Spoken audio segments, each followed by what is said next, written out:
الحمد لله رب العالمين والعاقبة للمتقين والصلاة والسلام على أشرف الأنبياء والمرسلين أما بعد أعوذ بالله من الشيطان الرجيم بسم الله الرحمن الرحيم يا أيها الذين آمنوا اتقوا الله حق تقاته قال الله تبارك وتعالى في القرآن المجيد في مقام آخر انما يخشى الله من عباده العلماء صدق الله العظيم وصدق رسوله النبي الكريم ان الله وملائكته يصلون على النبي يا ايها الذين آمنوا صلوا عليه وسلموا تسليما اللهم صل على سيدنا ومولانا محمد معدن الجود والکرم وآلہ وصحبہ وبارک وسلم۔ حمد و صلات کے بعد انتہائی عزت و تکریم کے لائق سامعین و حاضرین، دوستو، بزرگوں اور بھائیوں، محفل شب برات کے عنوان سے اس خوبصورت رات میں اور ان ٹھنڈی ہواؤں میں آپ حضرات تشریف فرمائیں۔ نبی پاک صلی اللہ علیہ وسلم نے ارشاد فرمایا، جب شعبان کی 15ویں رات آئے تو رات کو بیدار رہا کرو اور صبح کو روزہ رکھا کرو۔ تو جب حضور نے کہہ دیا بیدار رہو تو پھر کسی کو سونا نہیں چاہیے، بیدار رہنا چاہیے۔ اور بیداری کا مطلب یہ نہیں کہ وہ آدمی بس جاگتا رہے، اس کا مطلب یہ ہے کہ وہ اللہ اللہ کرے، درود پاک پڑھے، عبادت کرے، تلاوت کرے، ذکر فکر میں رہے۔ کچھ باتیں اس مقصد کے لیے کہ اس رات اللہ پاک نے اپنی رحمت کے دروازے کھولے ہیں، تو کچھ ایسی بات کی جائے جس سے دل نرم ہو جائے۔ دوستو، قرآن مجید کی 2 آیات میں نے پڑھی ہیں۔ اللہ کریم نے فرمایا، یا ایھا الذین آمنوا اتقوا اللہ حق تقاتہ، اے ایمان والو اللہ سے ڈرو اور اتنا ڈرو جتنا ڈرنے کا حق ہے۔ ڈرو اللہ پاک سے، اور جس طرح تم کسی سے ڈرتے ہو، ڈرنے کا حق ہوتا ہے، وہ حق ادا کرنے کی کوشش کرو۔ ہم میں سے بہت سارے لوگ ڈرتے ہیں کچھ لوگوں سے، اور جب وہ ڈر رہے ہوتے ہیں تو انہیں احساس ہوتا ہے۔ اللہ پاک نے ہمارا وہ احساس خود بیان کر دیا ہے۔ فرمایا، جب تم کسی سے ڈرتے ہو تو تمہیں اس کا احساس ہوتا ہے کہ تم کتنا ڈرتے ہو، تو پھر تم کوشش کرتے ہو کہ تم وہ کام نہ کرو جس سے وہ بگڑ جائے گا، ناراض ہو جائے گا۔ جو لوگ قانون سے ڈرتے ہیں وہ اشارہ نہیں توڑتے، کچھ بھی ہو جائے اشارہ نہیں توڑتے۔ انہیں پتہ ہے کہ یہاں اشارہ توڑیں گے تو الجھ جائیں گے، اور جہاں انہیں فکر نہ ہو کہ کوئی پوچھنے والا نہیں، وہاں ہم نے دیکھا ہے کہ لوگ اشارہ توڑ دیتے ہیں۔ اللہ تبارک و تعالیٰ نے موقع دیا، میں حرمین شریفین حاضر ہوا تو وہاں ایک روڈ دائری روڈ کہلاتا ہے۔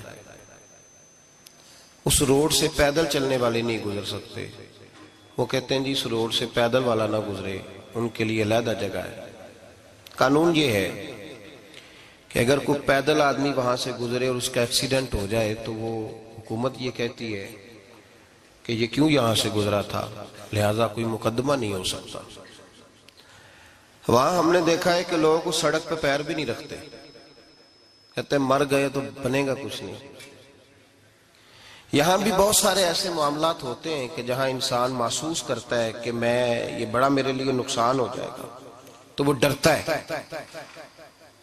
ایک چھوٹی سی بات ہے کہ رات کو کوئی آدمی اپنا دروازہ کھلا رکھ کے نہیں سوتا، حالانکہ کوئی حرج نہیں، کبھی کھلا رہ بھی جاتا ہے، اور اگر کبھی رہ جائے تو جس کی ذمہ داری بند کرنے کی ہو اس کے ساتھ پھر جو رویہ ہوتا ہے گھر والوں کا، یہ خوف ہے ہمارا اندر کا، تو بڑی شدت کے ساتھ ہم اس شخص کو سخت سست کہتے ہیں، ڈانٹتے ہیں، کہتے ہیں تو نے خیال ہی نہیں کیا، جمع پونجی لٹ جاتی تو یہ خوف ہے، یہ ہمارا اندر کا یہ خوف ہے۔ آپ بازار میں جائیں تو درجنوں لوگوں نے گن مین بٹھائے ہوئے ہیں، ان کا دل نہیں کرتا کہ اضافی تنخواہ دی جائے، کیا مطلب ہے ایک آدمی کو اضافی پیسے دینے کا، لیکن وہاں آدمی بٹھایا جاتا ہے اس کو تنخواہ دی جاتی ہے، اس کی روٹی کا بندوبست کیا جاتا ہے، اس کے سارے ضروریات زندگی کا خیال رکھا جاتا ہے، اور پس منظر یہ ہوتا ہے کہ ڈر لگتا ہے اگر یہ شخص نہ ہوا تو ہمارے چوری ہو جائے گی۔ اللہ فرماتے ہیں کہ تو جہاں سے ڈرتا ہے تجھے پتا ہے، تو اس طرح کر کہ مجھ سے بھی اتنا ڈر جتنا ڈرنے کا حق ہے۔ یہ جھوٹ موٹ کا ڈراوا نہ پیدا کر کے اوہ اللہ معاف کرے جی، اچھا جناب بڑا ڈرتے ہیں آپ اللہ تعالیٰ سے، آپ نے تو کانوں کو ہاتھ لگائے، تو پھر آپ کیا کر رہے ہیں؟ اللہ معاف کرے جی میں تو بات نہیں کرتا، بس 2-4 آدمیوں کی پگڑی اچھالوں گا، اس سے زیادہ نہیں۔ ڈر لگتا ہے جی بات کرتے ہوئے، 15-20 آدمی بس میرے قابو آئے۔ یہ کس قسم کا ڈر ہے؟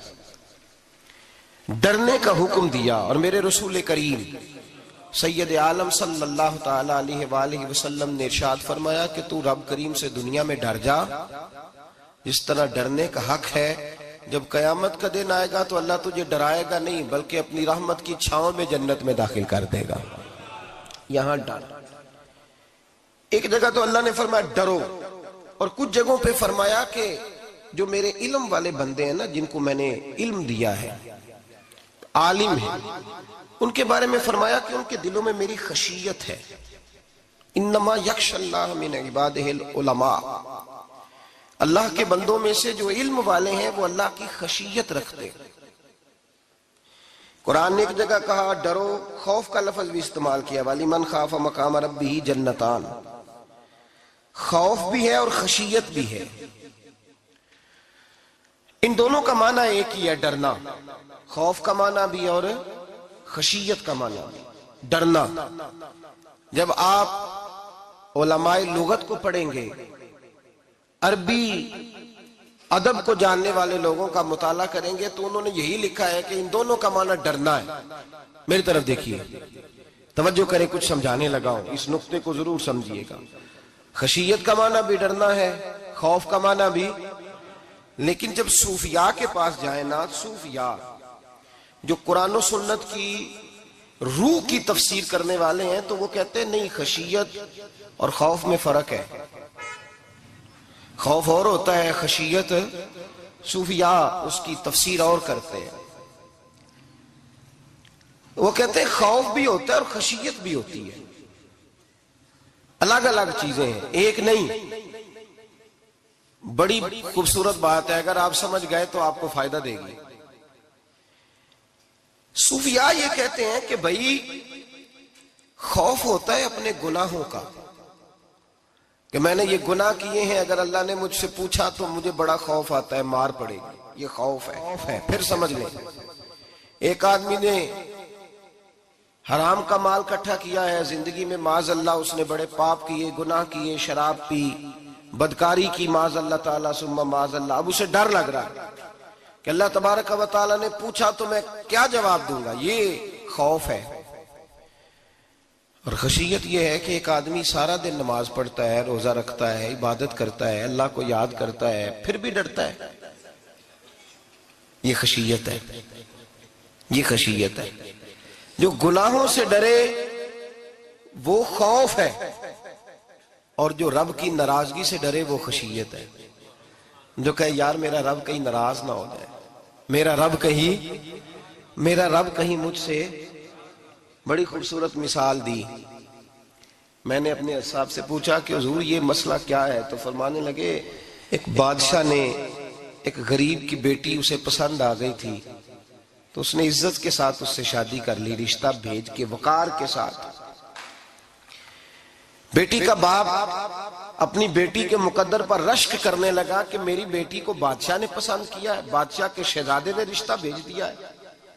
شہزادہ بیاہ کے لے گیا بیٹی کو، 20 کنیزائیں، نوکرانیاں اس عورت کی خدمت کرنے پہ لگی ہوئی ہیں، اس کا ہر حکم ماننے کو تیار ہے، لیکن وہ بی بی سویرے بھی رو پڑتی ہے اور شام کو بھی رو پڑتی ہے، وہ روتی رہتی ہے۔ اس سے کسی نے پوچھ لیا کہ بی بی تو روتی کیوں ہے، 20 کنیزائیں ہیں، گھر میں سکون ہے، ہر شے ہے، تو روتی کیوں ہے؟ تو وہ کہنے لگی اصل بات یہ ہے کہ جو کچھ مجھے ملا ہے میں اس کے قابل نہیں تھی، تو میں ڈرتی ہوں میرا سائیں کہیں ناراض نہ ہو جائے، وہ ناراض نہ ہو جائے، میں قابل نہیں تھی، میری اوقات نہیں تھی، یہ من آنم کے من دانم، میں جو ہوں اس کا مجھے پتا تو ہے، اس نے میری حیثیت سے، میری اوقات سے، میرے ظرف سے، میری محنت سے بڑا بڑھ کے مجھے عطا کر دیا، میری چونکہ اوقات سے زیادہ دے دیا تو میں ڈرتی ہوں وہ ناراض نہ ہو جائے، کہیں میری یہ کھیل، یہ جو میں نے گھونسلہ بنایا ہے، یہ کہیں میرا ٹوٹ نہ جائے۔ میرے بھائی، میرے رسول کریم سید عالم صلی اللہ علیہ وسلم کے امت کے اولیاء، صلحاء، صوفیاء، اتقیاء، صحابہ، اہل بیت، یہ لوگ جب روتے تھے تو یہ کوئی اس لیے نہیں روتے تھے کہ یہ آج دوپہر کو چینی میں ملاوٹ کر کے آئے ہیں تو اس لیے رو رہے ہیں رات کو، اس لیے نہیں روتے تھے کہ آج انہوں نے جو شکر بیچی ہے اس شکر کے اندر بورا ملایا ہوا تھا، اس لیے نہیں رو رہے کہ آج 10 15 20 لاکھ رشوت کا مال بینک میں جمع کر، اس لیے تھوڑی روتے تھے، یہ تو اس لیے روتے تھے کہ اللہ تو نے بڑا کچھ عطا کیا ہے، کہیں ہم سے ناراض نہ ہو جانا، یہ تو اس کی خشیت میں رو رہے تھے۔ حضرت داؤد طائی رحمت اللہ تعالی علیہ، حضرت امام جعفر صادق جو نبی پاک صلی اللہ علیہ وسلم کے نواسے، جناب داؤد طائی کی ملاقات ہوئی تو امام جعفر صادق حضور کے نواسے عرض کرنے لگے، داؤد طائی یار میری بخشش کی دعا کرنا، رب مجھے معاف کر دے۔ تو حضرت داؤد طائی رحمت اللہ علیہ فرمان لگے، امام صاحب آپ حضور کے نواسے ہیں، میں نے دعا کرنی ہے کہ آپ نے میرے لیے کرنی ہے؟ تو حضرت امام جعفر صادق رو پڑے، کہنے لگے یار تو نہیں کرنی ہے، اور اسی لیے تو تجھ سے دعا کرا رہا ہوں کہ کہیں ایسا نہ ہو نانا مصطفیٰ کی بارگاہ میں جاؤں تو وہ مجھے کہیں کہ میں کس طرح کا تھا تو کس طرح کا بن کے آیا ہے، یہی تو دعا کرانی ہے کہ میرے لیے دعا کر۔ جو جتنا بڑا ہوتا تھا نا اتنی زیادہ خشیت ہوتی، اور گناہگار کے تو اللہ تبارک و تعالیٰ بعضوں کا سزا دیتا ہے، آنسو سلب ہو جاتے، اس کو تو اپنے گناہوں پہ رونا ہی نہیں آتا، وہ تو روتا ہے بچہ نہ ہو تب روتا ہے، وہ تو روتا ہے پیسے نہ ہو تب روتا ہے، وہ تو اس وقت روتا ہے جب اس کا مال چلا جائے، اس کو تو بعضوں کا گناہگار کو تو بعضوں کا سزا ملتی، اللہ فرماتے تو دنیا کے لیے روئے گا، میرے لیے نہیں رو سکتا۔ اور جو رب کریم کے بندے ہوتے ہیں انہیں اللہ کہتا ہے تو دنیا سے بے نیاز ہے، تیری آنکھ سے آنسو جب بھی ٹپکے یا میرے لیے ٹپکنا چاہیے یا محمد مصطفیٰ کے لیے ٹپکنا چاہیے۔ آپ اگر اس بات کو تھوڑا سا غور کے ساتھ سمجھے تو تمام اولیاء صلحات کیا یہ رو رہے ہیں، تڑپ رہے ہیں، کیا اس کی وجہ تھی؟ نمازیں کم رہ گئی تھی، روزوں میں کمی تھی، فرائض ادا نہیں کرتے تھے کہ رویا کرتے تھے؟ کیوں روتے تھے؟ حضرت سیدنا عمر فاروق رضی اللہ تعالیٰ عنہ کے بارے میں صحابہ کہتے ہیں، جناب عمر فاروق جب نماز پڑھاتے اتنا رویا کرتے تھے کہ 7ویں صف تک ان کے رونے کی آواز جایا کرتی، 7ویں صف تک ان کے رونے کی آواز جاتی۔ ہم لوگ بن کے بیٹھ گئے ہیں، ہم لوگ بن کے بیٹھ گئے، ہم یہ سمجھتے نہیں کہ ہماری حیثیت کیا تھی اور رب کریم نے ہمیں نوازا کیا ہے۔ آپ پڑھیے کتابیں، میرے رسول پاک صلی اللہ علیہ وسلم فرماتے ہیں میرا عمر جس گلی سے گزرے شیطان رستہ بدل جاتا ہے۔ نبی پاک فرماتے ہیں میرا عمر جب تک دنیا میں رہے گا دوزخ کو تالا لگا رہے گا۔ اس صاحب عزد الغابہ نے لکھا ہے نبی پاک صلی اللہ علیہ وسلم نے حضرت جبریل امین کو بلایا، فرمایا چل میرے عمر کی شان بیان کر۔ تو حضرت جبریل امین علیہ السلام عرض کرنے لگے یا رسول اللہ صلی اللہ علیہ وسلم 950 سال اگر اللہ مجھے عمر دے، 950 سال رب عمر دے اور پھر بھی میں عمر فاروق کے فضائل بیان کروں تو میں نہیں کر سکتا، عمر کی شان میں نہیں بیان کر سکتا، 950 سال بھی اگر میری عمر ہو۔ نبی پاک نے فرمایا پھر میرے ابو بکر کے بارے میں، عرض کی یا رسول اللہ ابو بکر کی تو بات اس سے بہت آگے کی ہے نا، وہ نبی پاک کتنی عظمت بیان کر رہے ہیں، کس قدر زیادہ رسول کریم صلی اللہ تعالی علیہ وآلہ وسلم ان کی عظمت بیان کرتے ہیں۔ حضرت عمر کیا کہتے ہیں، وہ لوگوں کو بتاتے پھرتے ہیں کہ تم نے دیکھا ہے نا میری کتنی عظمت ہے، وہ یہ نہیں کہتے، حضور فرماتے ہیں عمر کی بڑی شان بڑی شان بڑی شان۔ اور عمر کے پاس جب بھی کوئی جاتا ہے کہتے ہیں عمر آپ کا کیا مقام ہے، تو عمر فرماتے ہیں میں تو اونٹ چرانے والے کا بیٹا ہوں، میں تو اونٹ چرانے والے کا بیٹا ہوں، میں تو اونٹ چرایا کرتا تھا، میں تو 10 اونٹ نہیں سنبھال سکتا۔ حضرت فاروق اعظم رضی اللہ تعالیٰ عنہ سے کو پوچھتے جناب عمر آپ کا کیا حال ہے، تو آپ فرماتے یہ تو میرے مقدر ہے کہ میری بہن نے قرآن سنایا تو میں در رسول تک پہنچ گیا، ورنہ مجھے پوچھنے والا کوئی نہ ہوتا۔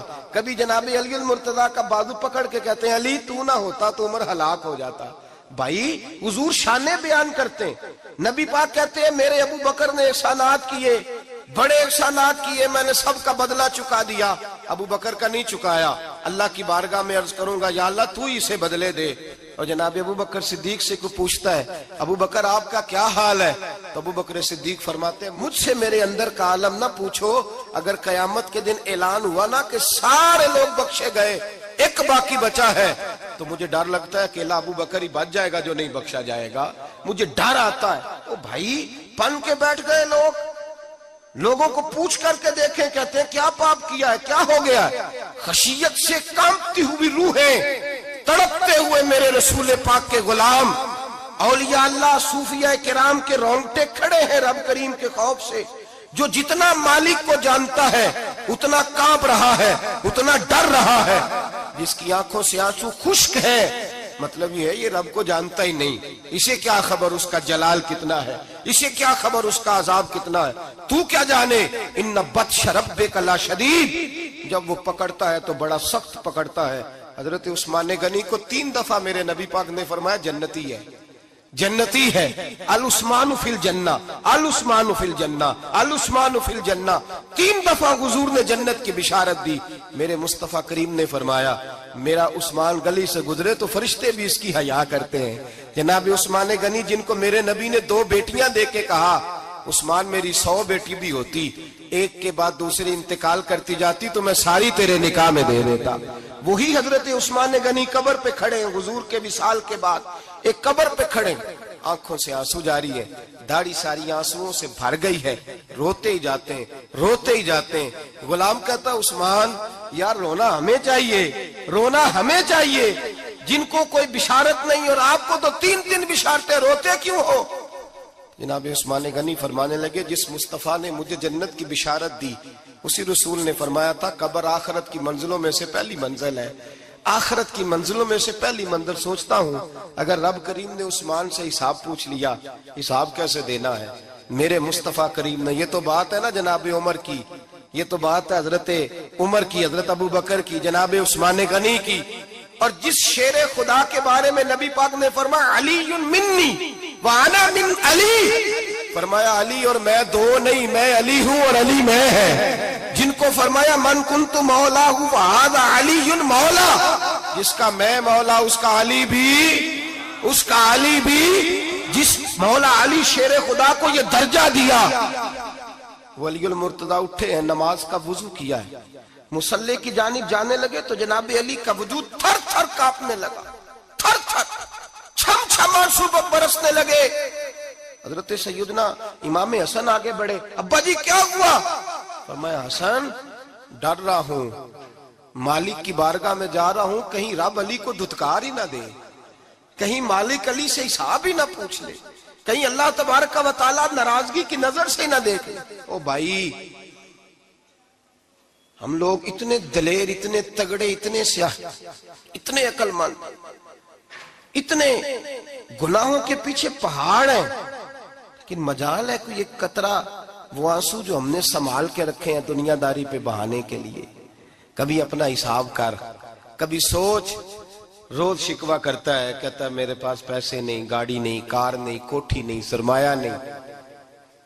کبھی سوچ جو کچھ ہے اگر رب کریم میرے اور آپ کے اعمال دیکھے تو ہماری حیثیت ہے کہ وہ سارا کچھ ہمیں دیا جاتا, ہماری اوقات تھی کہ وہ ہمیں دیا جاتا جو اس نے دیا ہے. ٹٹول کے دیکھیں, عمر گزر گئی شکوے کرتے, ذرا پلٹ کے دیکھیں.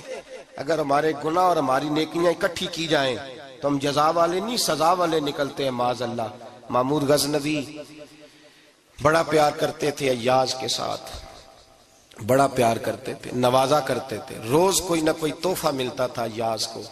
کچھ حسد کرنے والوں نے کہا محمود تو اسے تحفے دیتا ہے اور یہ جنگل میں اسلحہ اکٹھا کر رہا ہے, یہ تیرے خلاف علیحدہ سے فوج تیار کر رہا ہے, کچھ وقت آئے گا یہ تجھے چھوڑ کے علیحدہ سے بادشاہی کا دعویٰ کر دے گا. محمود غزنوی کہنے لگے یہ کس طرح کی بات, کہا تمہیں پتہ ہے کہ ایاز عصر سے لے کر عشاء تک کہاں رہتا ہے. محمود کہنے لگے یار واقعی میں نے کبھی پوچھا تو نہیں. شک کا بیج بو دیا, شک کا بیج بو دیا.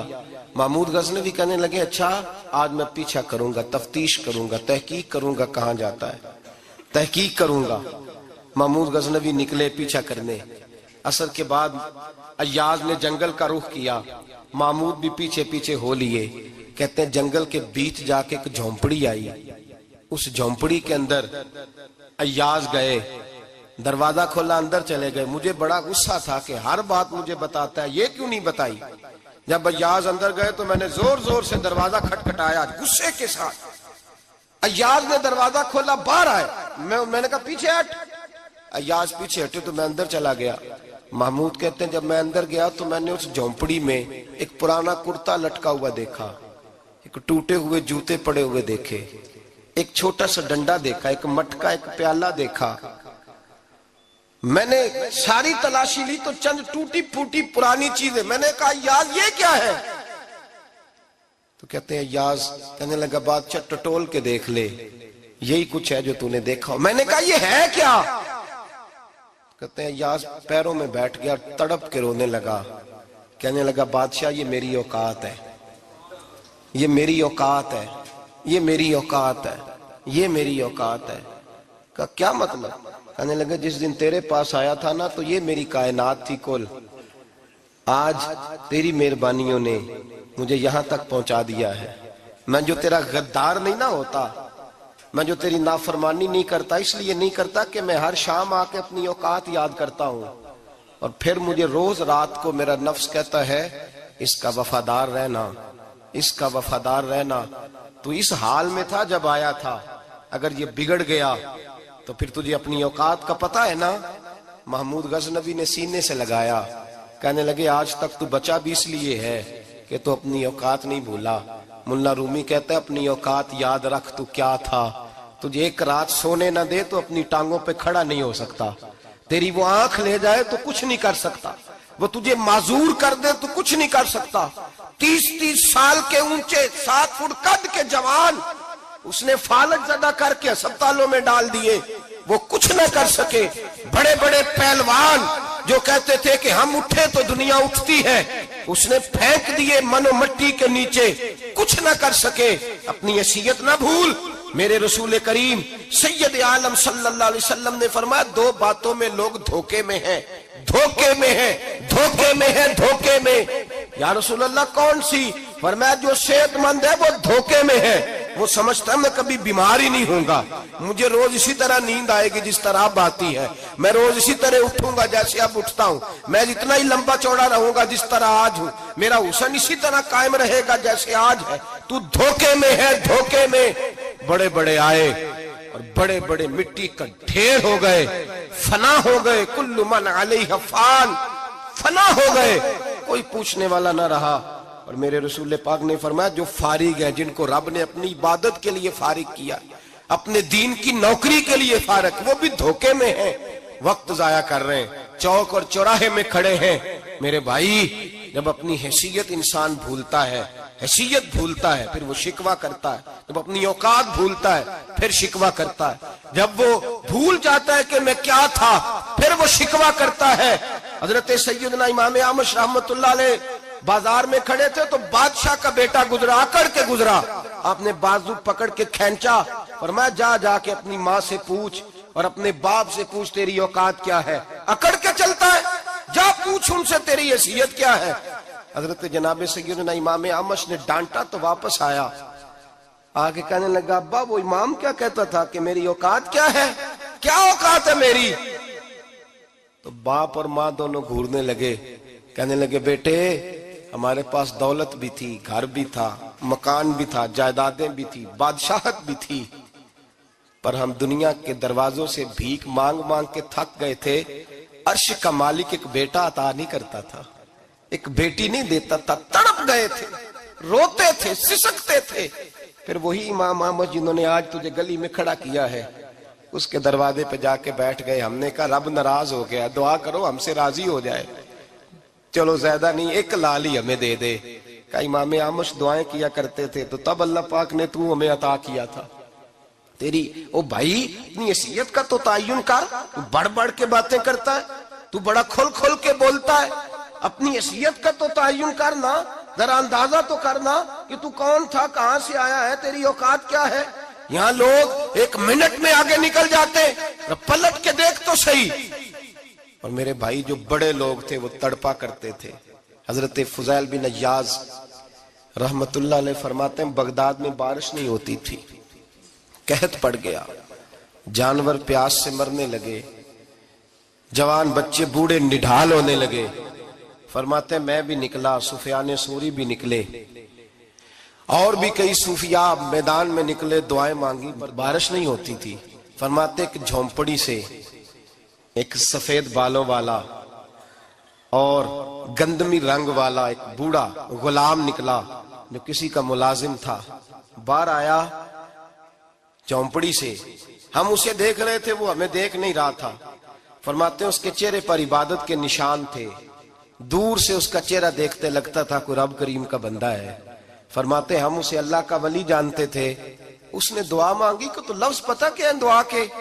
ہاتھ اٹھا کے کہنے لگا مولا مجھے پتا ہے یہ جو بارش نہیں نہ ہو رہی ہے میری وجہ سے نہیں ہو رہی، میرے گناہوں کی بڑی لمبی فہرست ہے، بڑی لمبی لائن ہے۔ کہنے لگا اے اللہ میری اکیلے کی وجہ سے سارے بغداد کو سزا تو نہ دے، رب کریم جوان بھوکے، بچے بھوکے، مائیں ترس گئیں، بچے ترس گئے، جانور پانی کے قطرے، اللہ گناہ تو میرے اکیلے کے ہیں اور ان سب کو سزا کیوں دیتا ہے؟ نہ میری سزا سب کو تو نہ دے، میری سزا صرف مجھے دے، ان کو نہ دے۔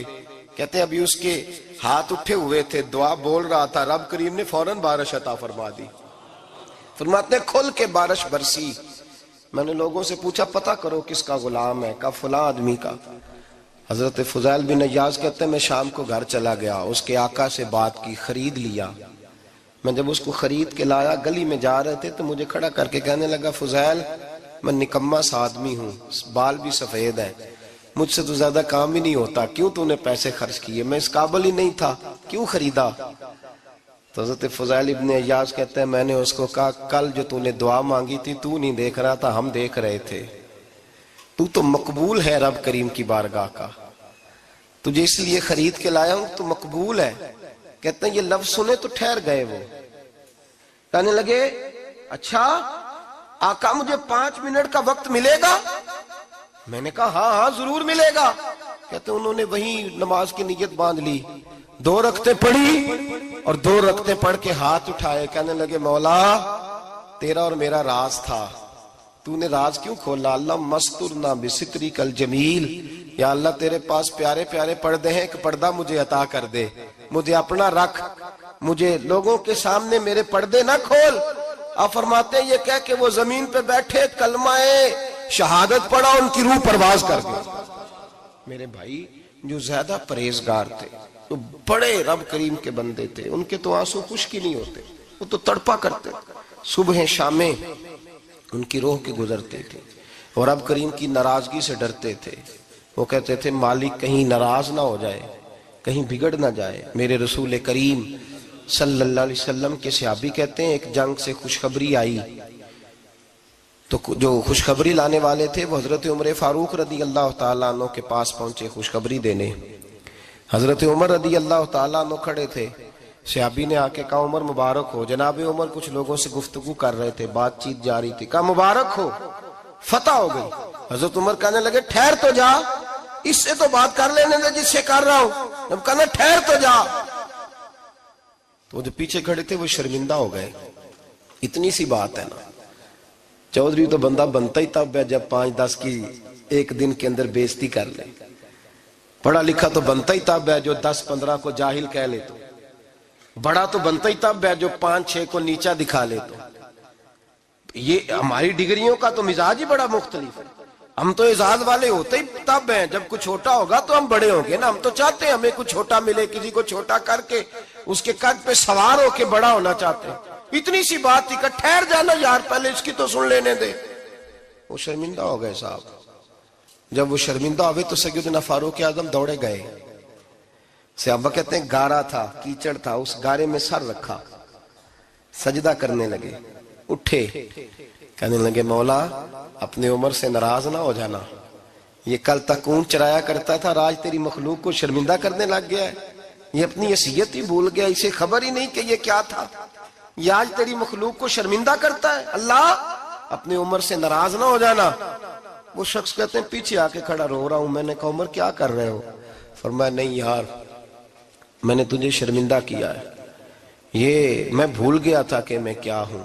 بھائی اپنی حیثیت کا تعین کریں، آؤ آج اپنی حیثیت کا تعین کریں، دیکھیں ہم کہاں تھے، کہاں بیٹھے، پلٹ کے دیکھیں کیا تھے، ہم کیا ہیں، راتیں کہاں گزرتی ہیں، صبح کہاں بیتتی ہیں۔ ایک لمحے کے لیے پلٹ کر اپنے ظلم، زیادتیاں، جھوٹ، غیبتیں، بے حیائیاں، اپنی زندگی کے امور کا اگر ہم یک نظر جائزہ لیں، پیچھے پلٹ کے دیکھیں تو حضرت جناب سیدنا غوث اعظم جیلانی رضی اللہ تعالیٰ عنہ فرمایا کرتے تھے اگر لوگ اپنے گناہ یاد کریں تو وہ پریشان ہو جائیں کہ ہمیں پانی کا قطرہ کیوں مل رہا ہے، وہ اگر اپنی غلطیاں یاد کریں تو انہیں احساس ہو کہ ان کا سانس کیسے چل رہا ہے۔ بھائی اگلی بات سنو گے تو اور حیران ہو جاؤ گے۔ حضرت غوث اعظم رضی اللہ تعالیٰ عنہ فرمایا کرتے کہ اب خیال آتا ہے، اب سوچ آتی ہے کہ رب کریم نے کتنی ڈھیل دی ہوئی ہے۔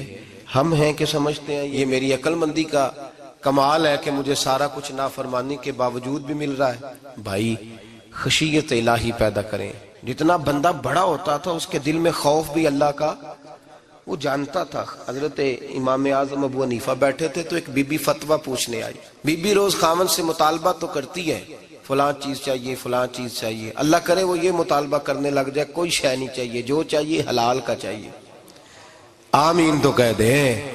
اللہ کرے بی بی یہ مطالبہ کرنے لگ جائے سوکھی روکھی چاہیے پر چاہیے مجھے جائز دینا، بے شک ایک وقت دینا۔ اللہ کرے یہ مطالبہ ہونے لگ جائے، شب برات کی بڑی مقدس رات، اللہ کرے اس رات یہ مطالبہ ہونے لگ جائے۔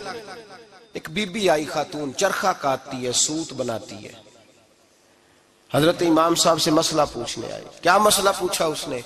کہنے لگی حضرت جی میں نا رات کو اپنی چھت پہ بیٹھ کے چرخہ کاٹتی ہوں، سوت بناتی ہوں، 14ویں رات کا چاند جب چڑھا ہوتا ہے تو اس کی روشنی میں میں چرخہ کاٹتی ہوں۔ کئی دفعہ نا بادشاہ کا لشکر میری گلی سے گزرتا ہے، بڑے بڑے لالٹین انہوں نے پکڑے ہوتے ہیں، بڑے بڑے روشن دان، بڑی بڑی ان کے اندر روشنی ہوتی ہے۔ تو حضرت جی کئی دفعہ نا وہ جب گزرتے ہیں تو ان کی روشنی میں بھی میں کچھ سوت بنا لیتی ہوں۔ مسئلہ یہ پوچھنا تھا کہ اس روشنی میں میں جو سوت بناتی ہوں اس کی کمائی میرے لیے جائز ہے کہ ناجائز ہے؟ اس کی روشنی میں حضرت امام اعظم نے اللہ اکبر کہا اور چھم چھم آنسو گرنے لگے۔ حضرت امام صاحب نے اپنا گریبان پکڑا اور کھینچا، قمیض پھٹ گئی۔ کہنے لگے بی بی مسئلہ چھوڑ، تو پہلے بتا تو ہے کون، کہاں سے آئی ہے، کون ہے، بتا۔ تو کہنے لگی میں حضرت بشر حافی کی ہمشیرہ ہوں، میں حضرت بشر حافی، وہ جو درویش ننگے پیر نہیں پھرتا رہتا بغداد کی گلیوں میں، میں اس عظیم بھائی کی بہن ہوں، بشر حافی کی ہمشیرہ ہوں۔ تو حضرت امام اعظم فرمانے لگے کوئی اور بی بی آتی تو اس کے لیے جائز تھا، کیونکہ وہ جان بوجھ کے تو کسی کی روشنی نہیں استعمال کرتی، خود آتی ہے، کوئی اور آتی تو جائز تھا۔ تیرا مقام بڑا ہے، تیرے لیے جائز نہیں، تیرے لیے جائز نہیں، تو اپنی حیثیت کا تعین کر، یہ تیرے لیے درست نہیں۔ بھائی بڑا تو تب ہوگا جب تیری احتیاط بڑی ہو جائے گی، بڑا تب ہوگا جب تیرا تقوی بڑا ہو جائے گا، بڑا تو تب ہوگا جب تو حلال حرام کے معاملے میں باریک باریک چیز کا خیال رکھے گا۔ اور اگر تو کہ خیر ہے دیکھی جائے گی، ساری دنیا کر رہی ہے، ساری زمانہ کر رہا ہے، فلاں بھی کر رہا ہے، وہ خدا کے بندے یہ کس طرح کا معاملہ ہے، یہ کس طرح کی جمہوریت ہے؟ اپنے آپ کو سمجھائیں اور میرے عزیز خشیت والی زندگی پیدا کریں، تقوی والی زندگی پیدا کریں۔ ہم لوگ ایسا وقت گزار رہے ہیں، اور یہ یاد رکھنا ہمیشہ انسان دنیا میں آتے ہیں، اس شہر کے بہت سارے لوگ ہو گزرے، علماء، مشائخ، صوفیاء، تاجر، زمیندار، آپ کسی بھی شعبے میں ٹٹولیں گے تو آپ کو کئی نام ملیں گے۔ اس شہر محبت کے ڈھیروں لوگ ہو گزرے، اور یہ کہانی ہر شہر کی ہے۔ آج میں اور آپ یہاں بستے ہیں، کچھ وقت کے بعد ہم داستان ہوں گے۔ امام شافعی رحمت اللہ علیہ فرماتے ہیں میں ایک شہر سے گزر رہا تھا تو میرے پیر کو ٹھوکر لگی، میں نے زمین کھودی تو ایک کھوپڑی نکلی، کھوپڑی نکلی تو اس کے اوپر تاج بھی تھا۔ فرماتے میں نے شہر کے لوگوں سے پوچھا یہ کیا ہے؟ تو کہنے لگے یہ بادشاہوں کا قبرستان ہے، اس میں غریب دفن تو نہیں ہو سکتا تھا، دفن تو بادشاہوں کا خاندان ہے، لیکن افسوس کی بات یہ ہے کہ یہاں مٹی ڈالنے کوئی نہیں آتا۔ اب یہ سیدھی سڑک بن گیا۔ بھائی کبھی پلٹ کے دیکھ، ہزاروں لوگ آئے، اس روڈ سے کروڑوں لوگ گزرے اور منزل کو چلے گئے، لوگوں نے یاد نہیں رکھا۔ آپ اپنے حصے کا عمل کرنے آئے، ٹھیکیدار نہیں ہے کوئی اپنی اولاد کا، بال بچے کا، بہن بھائی کا۔ حق ضرور ہے، ان کے لیے محنت ضرور کرے گا، لیکن اس کو یہ اجازت نہیں ہے کہ وہ کہے کہ میں اب بڑا ذمہ دار ہوں تو میں نے 20 کروڑ بینک بھر کے جانا ہے۔ حضرت عمر بن عبدالعزیز رحمت اللہ تعالیٰ علیہ کے انتقال کا وقت آیا تو اپنے بیٹوں کو بلایا، فرمانے لگے بیٹو تمہارا باپ بزدل تھا، تمہارے لیے کچھ کر نہیں سکا۔ کہا ابا جی کیا ہوا؟ فرمانے لگے بیٹے میں بزدل تھا، جہنم سے ڈر گیا، تمہارے لیے کوئی بینک بیلنس اکٹھا نہیں کر سکا۔ میں تھوڑا دلیر ہوتا، دوزخ سے نہ ڈرتا تو تجوریاں بھر کے جاتا۔ پرانے بادشاہ محل چھوڑ کے گئے ہیں، پر میرے پاس کچھ نہیں ہے، بادشاہ ہونے کے باوجود میں فقیر ہوں، خالی آ جا رہا ہوں، بزدل جو تھا۔ آپ نے جب یہ لفظ کہے تو بچے رونے لگے، کہنے لگے ابا جی ہمیں تو فخر ہے، ہمیں تو فخر ہے، جس گلی سے بھی ہم گزرتے ہیں کپڑے ہمارے سادے ہوتے ہیں پر لوگ دکانیں چھوڑ کے ملتے ہیں، کہتے ہیں نیک باپ کی اولاد جا رہی ہے، یہ بڑے مرتبے والے باپ کی اولاد جا رہی ہے۔ بھائی یاد رکھیں، خشیت الہی پیدا کریں، نہ اپنی ذات کے ساتھ ظلم کریں۔ اگر آپ کوئی بھی غلط کام کرتے ہیں تو اس کا جواب آپ نے دینا ہے۔ اگر آپ نے 1 کروڑ روپیہ ناجائز کمایا ہے تو وہ اللہ آپ سے نہیں، آپ کے بچے سے نہیں پوچھے گا، بیوی سے نہیں پوچھے گا، بہن بھائی سے نہیں، وہ آپ نے جواب دینا ہے۔ آپ نے اپنے اعمال پر غور کریں۔ آج شب برات ہے، میرے نبی کریم صلی اللہ علیہ وسلم نے فرمایا کہ میری امت کی اتنی بخشش ہوگی، مدینے میں سب سے زیادہ بنو کلب کا قبیلہ بکریاں پالتا ہے، ان کی بکریوں کے بالوں سے بھی زیادہ اللہ میری امت کی بخشش فرمائے گا۔ اس کو توبہ کی رات کہا جاتا ہے۔ توبہ کا مطلب یہ ہوتا ہے کہ اللہ میں آج کے بعد گناہ نہیں کروں گا۔ توبہ کا مطلب ہوتا ہے کہ میں آج کے بعد یہ غلطی،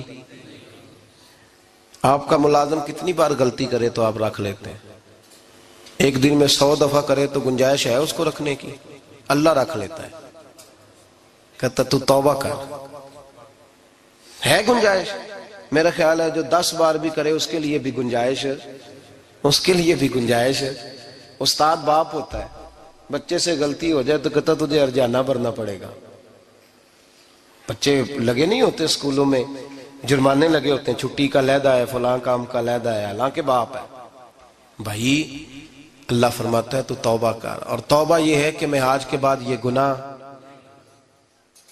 اس آدمی نے کل 5 نمازیں نہیں پڑھنی، اس کا آج توبہ کرنے کا کیا مطلب ہے؟ توبہ کا کیا مطلب ہے کہ میں آئندہ گناہ، تو جو سویرے 5 نمازیں نہیں پڑھنا چاہتا، کہتا ہے کل زور نہیں میں نے پڑھنی، چلو فجر تک جاگنا ہے، فجر پڑھ لوں گا، تو اس نے توبہ کی ہے؟ کوئی مذاق ہے؟ استغفر اللہ استغفر اللہ استغفر اللہ، معاف کر دے، کیا معاف کر دے؟ سویرے تو مسجد آئے گا۔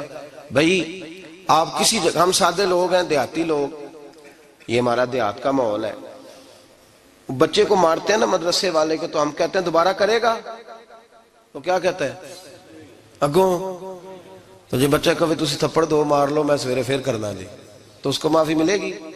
یہ کیسی معافی ہے کہ سویرے میں نماز نہیں پڑھنی زور کی، لیکن یا اللہ معاف کر دے، یا اللہ، یہ جھوٹ ہے، یہ دھوکہ ہے، یہ مذاق ہے، مذاق نہیں کرے۔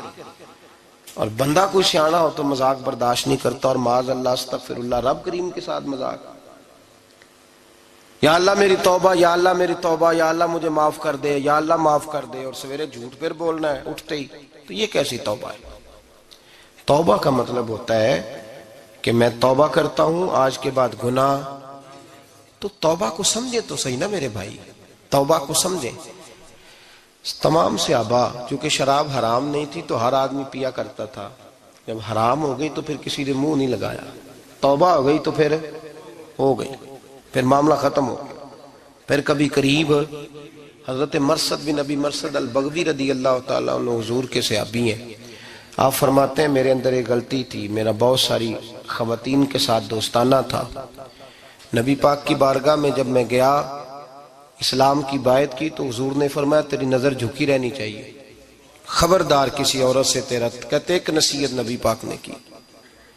آپ فرماتے ہیں میں نے اپنے دل کو اس طرح سمجھایا کہ عورتیں اگر میرے پاس آ کے کھڑی ہوتی تھی تو میرے اندر کا وجود کہتا تھا کہ ہو ہی نہیں سکتا میری توجہ جائے، اس لیے کہ توبہ کی ہے، اب دوبارہ ادھر توجہ جا سکتی.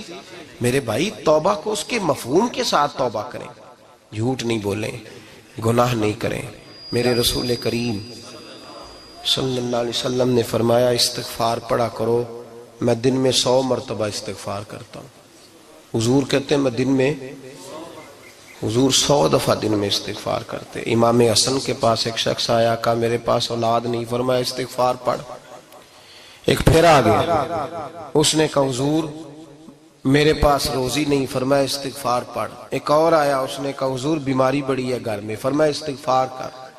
آپ کے صاحبزادے بیٹھے تھے، کہا ابا جی جو آتا ہے آپ استغفار ہی بتاتے ہیں. آپ فرمانے لگے جب کوئی بندہ توبہ کرتا ہے تو رب راضی بڑا ہوتا ہے. تو میں نے سب کو توبہ کا وظیفہ بتایا ہے، جس کی جو بھی مجبوری ہو اگر توبہ کر لے تو اللہ تعالیٰ اسے آسانی عطا کر دیتا ہے، اللہ اس پہ نظر رحمت کر دیتا ہے.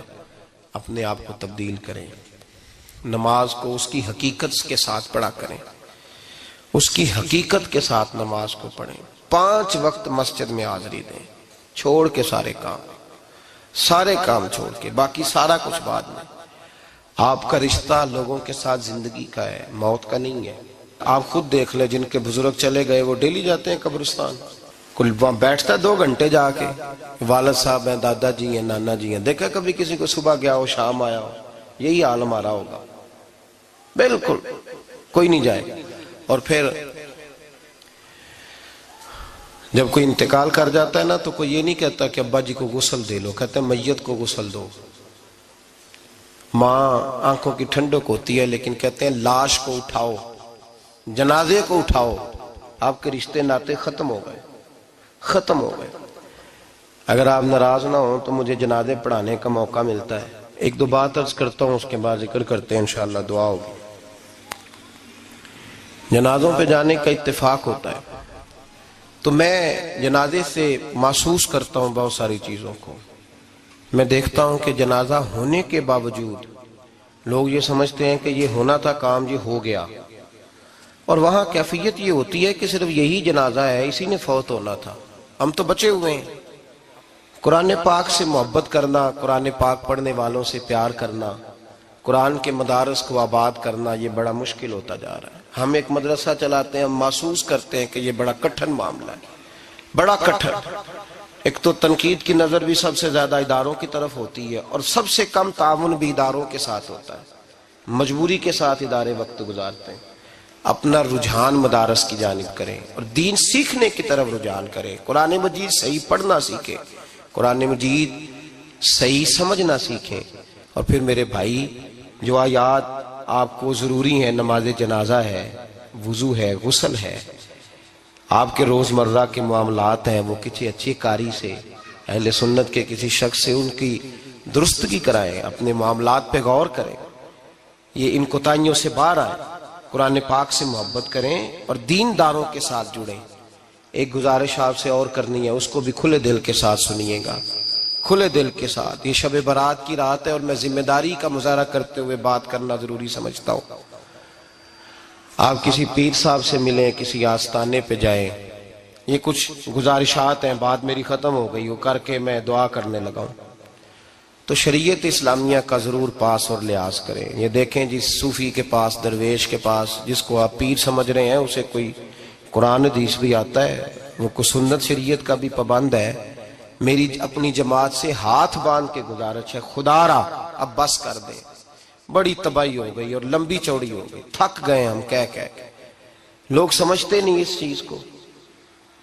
اعلیٰ حضرت فاضل بریلوی نے لکھا ہے، ادھر دیکھیں، اعلیٰ حضرت نے لکھا ہے کندھوں تک بال رکھنا جائز ہے، کندھوں تک، کندھوں سے نیچے رکھنا حرام ہے. کیسے اس شخص کو لوگ پیر مان لیتے ہیں جس نے داڑھی سنت سے چھوٹی رکھی ہوئی ہے؟ بال بڑے رکھے ہوئے، یہ ملنگ صاحب ہیں، ان تماشوں سے باہر آ جائیں، اللہ تبارک و تعالیٰ کی بارگاہ کی طرف رجوع کریں۔ ہم دم کے قائل ہیں، درود کے قائل ہیں، میں سارا دن پتہ نہیں 20 تعویذ لکھ کے دیتا ہوں، ہمارے بزرگوں کا طریقہ ہے، یہ چیزیں جائز ہیں، ان کی شریعت میں اصل ہے، دلیل ہے، لیکن کل دین یہ نہیں ہے۔ اپنے آپ کو بچائیں اور علم کی طرف رجوع کریں، تقوی کی طرف رجوع کریں، ان ظالموں سے، بیروپیوں سے اپنے آپ کو بچائیں۔ اور میں ان لوگوں کو بھی دعوت فکر دیتا ہوں جو ہمیں روز آ کے کہتے ہیں یہ تمہارا پیر تو یہ تمہارا پیر، جب ہم خود کہہ رہے ہیں ہمارا نہیں، تو ہم کسی شرابی کبابی کو اٹھا کے کہہ دیں یہ تمہاری جماعت کا بندہ ہے تو تم رکھ لو گے؟ کہو ہم اگر کہہ دیں تمہاری جماعت یہ درس دیتی ہے تو تم مان لو گے؟ یہ کیا بات ہوئی؟ اگر کسی جماعت کا کوئی شخص غلط ہے، اور ہم درباروں والے نہیں، ہم تو مسجدوں والے لوگ ہیں، دربار تو ایک ضمنی چیز ہے، بن بھی جائے تو ٹھیک ہے، ورنہ تو میرے نبی پاک نے فرمایا ہر مومن کی قبر جنت کا باغ ہوتی ہے، تو اندر دربار ہی بنا ہوا ہے، جنت کھلی ہوئی ہے، اوپر بلڈنگ بننا اتنا ضروری کام؟ مہربانی فرمائیں ایک تو اپنے آپ کو دین کی طرف راغب کریں، رمضان شریف آئے گا اپنی اصلاح کی کوشش کریں، اور جب کسی دینی مجلس میں جائیں تو روح کی دنیا لے کر کے جائیں، کچھ سیکھنے کے ارادے سے جائیں، کچھ درس لینے کے ارادے سے جائیں، جمعے پڑھیں، دروس سنیں، تو کچھ لینے کے ارادے سے جائیں، اور دین کی خدمت میں اپنے حصے ڈالنے کی کوشش کریں۔ اس سے صرف چندے کا معاملہ نہیں، اس سے مراد یہ ہے کہ اپنی اولاد کو، اپنے بچے کو، اپنے آپ کو دیندار بنائیں، یہ آپ کا دین میں حصہ ہوگا، یہ آپ کا دین کے ساتھ تعاون ہوگا۔ آخری بات میرے بھائی آپ حضرات سے یہ ہے، اس کو ضرور سمجھیں، خواتین کو پردے کا پابند کریں، ان کو پردہ داری سکھائیں۔ پردہ شریعت میں ضروری ہے، اور جواب دہ عورت نہیں ہوگی، اس کا خامند ہوگا، اس کا باپ، اور اس کا اگر بھائی بڑا سربراہ ہے تو وہ جواب دہ ہوگا کہ عورت بے پردہ کیوں نکلتی ہے۔ تہذیب کے نام پر بد تہذیبی نہ کریں، خبردار کوئی ایسا کام نہ کریں جس سے اللہ رسول ناراض ہو۔ ان کو پردے کا پابند کریں، بغیر برقعے کے، بغیر مکمل نقاب کے، بالکل عورت کو اجازت نہ دیں گھر سے نکلنے کی، سختی کریں، اور ان کو سمجھائیں کہ ہمارا تعلق یورپ کے ساتھ نہیں، ہمارا تعلق خاتون جنت حضرت فاطمہ الزہرا کے ساتھ ہے، ان کو پابند کریں۔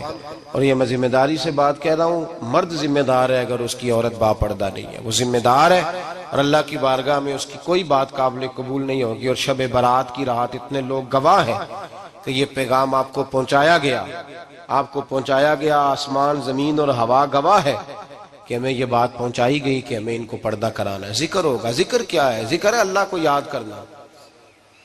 اور میرے نبی پاک صلی اللہ علیہ وسلم نے ایک حدیث میں فرمایا رب کا ذکر اس طرح کرو کہ لوگ تمہیں دیوانہ سمجھیں۔ یہ لوگ باتیں کرتے ہیں تو کھول کھول کے، اللہ کے ذکر کی باری آتی ہے تو تھک سے جاتے ہیں، تھک کے ذکر نہیں کریں، ذکر کریں تو پوری دل جمی کے ساتھ، سرور کے ساتھ، کیف کے ساتھ۔ اور آج کر کے تو دیکھیں بھلا ذکر میں ہوتا کیا ہے، یہ لذت کیا ہے، یہ کیف کیا ہے۔ میرے بچے چھوٹے مجھ سے کہتے ہیں ذکر لمبا کرایا کریں، بیٹا اکثر مجھے کہتا ہے ذکر جو ہے نا وہ جب آپ بڑا لطف آتا ہے ذکر میں، ذکر تو ایک کیفیت ہے، لگ جائے تو اس کا ایک اپنا ذائقہ ہے، تو ذکر کریں اللہ کا، درود شریف پڑھیں۔ دعا کیا ہے؟ آج لائٹ کو بند کر کے جب ہمارے ہاں ذکر ہوتا ہے، دعا ہوتی ہے، تو ہمارے بزرگ یہ کہتے ہیں ہم ثابت یہ کرنا چاہتے ہیں کہ ہم مجمع میں نہیں بیٹھے، یا اللہ تیری بارگاہ میں بیٹھے ہیں، ہمیں تو ساتھ والا دیکھ نہیں پا رہا۔ دعا مانگے، اور اللہ سے مانگے تو کھول کے مانگے۔ اور آج اگر ہو سکے نا تو کوئی ایک آدھ قطرہ گرا ہی دے۔ میرے نبی پاک نے فرمایا محفل میں چند لوگ بھی رو پڑیں تو سب کا کام بن جاتا ہے۔ آپ میں سے کوئی نیک آدمی ایسا ہوگا تو ہمارے جیسے کئی گناہگاروں کو ساتھ اللہ اس پہ فضل فرمائے گا۔ یہاں ذکر کے بعد دعا ہوگی، دعا کے بعد پھر سلام ہوگا، پھر ایک دفعہ آخر میں دعا ہوگی، پھر آپ کو کچھ وقت دیا جائے گا انفرادی طور پہ نفل ادا کرنے کا، 4 6 نفل پڑھ کے نئے سرے سے تازے ہو کے آپ حضرات تشریف لائیں گے، اور پھر انشاءاللہ تعالی یہاں لنگر کا بندوبست ہوگا، آپ حضرات کے لیے ماں حضر جو کچھ ہے آپ کو پیش کیا جائے گا۔ کوشش کریں روزہ رہ ہی جائے صبح کا، ویسے بھی پریکٹس ہوگی رمضان کی، اور شعبان میں زیادہ روزے رکھنا میرے نبی پاک کی سنت بھی ہے، اس لیے ضرور کوشش کریں کہ سحری کا بندوبست ہے تو آپ روزہ رکھیں تاکہ آپ کے لیے آسانی ہو جائے۔ اللہ تبارک و تعالی ہماری اس حاضری کو اپنی بات